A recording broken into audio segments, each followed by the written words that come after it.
In this video, you will learn how to use a copier. To make copies on the device, you must first insert your card into the card reader attached to the printer on the left-hand side. Next, press Copy, Scan, USB Print. To do this, press the F2 button. Now, select the option Copy. If you want to copy loose pages, place them in the feeder. You can place single or multiple pages in the feeder.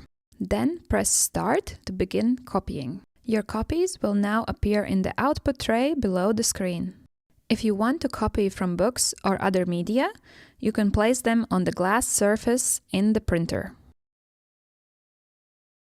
Here you have various settings such as paper selection, original size, or zoom. If you want to enlarge smaller media, select a larger percentage. If you want to reduce larger media, select a smaller percentage. Use the Rand Löschen function to remove excess margins from the document.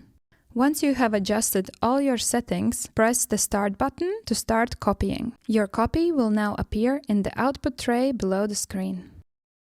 By pressing the End button on the card reader, you can have your card returned.